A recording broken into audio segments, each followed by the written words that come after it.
Hey there everyone, Redneck Brian here. Okay, quick Kubota update. As you can see, the engine's back in. It's covered in wrenches and vice grips and ratchets and stuff. But it's back in, it's all bolted up, it's tight. The clutch is on there, but it's not bolted. I was actually able to get the clutch off. It was stuck, but a little bit of a pry bar, it popped right off. As you may or may not notice, my tie rod is off on the front. Here's Emily. Say hi. My exhaust hit it. So basically, when I was putting the engine in last night after work, I was noticing the exhaust was hitting it. There was no way around it, so I had to pull it off. And instead of modifying the tie rod, I'm going to modify my exhaust. I don't know what I'm going to do for the exhaust yet. Most likely, I'm just going to cut it off right there and run straight pipe for now. Or to get it running and get everything working in the back that I'll show you in a second, I might just leave it on there. And I really want to drive this thing. Even though it has no brakes, I can't find my gas pedal, and a few other different things. I really want to drive this thing.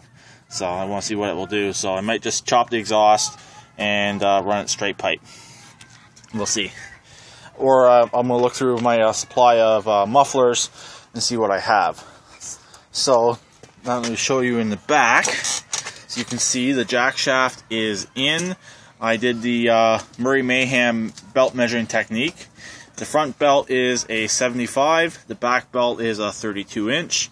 I swapped out my rear pulley. This little pulley here was on my Rio engine. Luckily, it was the same size shaft. This pulley here, let me see if I can find it right here. This one here is a good pulley, but you can't get a C-clip down in there to lock it in correctly. Or if you can get it in there, it doesn't necessarily lock, and it's really, really hard to get back out. I actually had to cut one of these pulleys off before to try to get the C-clip out. So, other than that, it's looking pretty good. Here's my 6-inch pulley. I can't slide anything on through the top because this is where I cut the jack shaft, but I'm going to clean that off eventually. The front belt's going to go into the middle. I want it to go underneath so I don't have to remove the jack shaft to change out the belts, but I should be okay. Eventually I'm going to go with Kevlar belts anyways, so they should be okay. As you can see, jack shaft spins nice. I had a few minor issues with the bolts, but everything did tighten up eventually really, really well. Top mount went in perfect.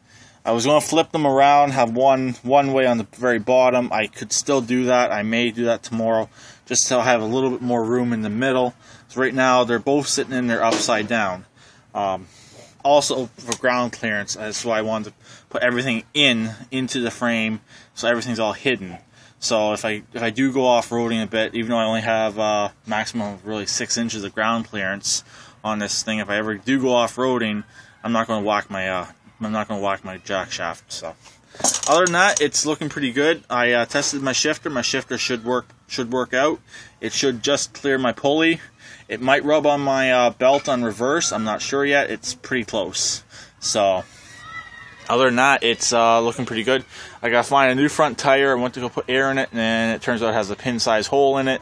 Other than that, it's looking pretty good. I should have a tire.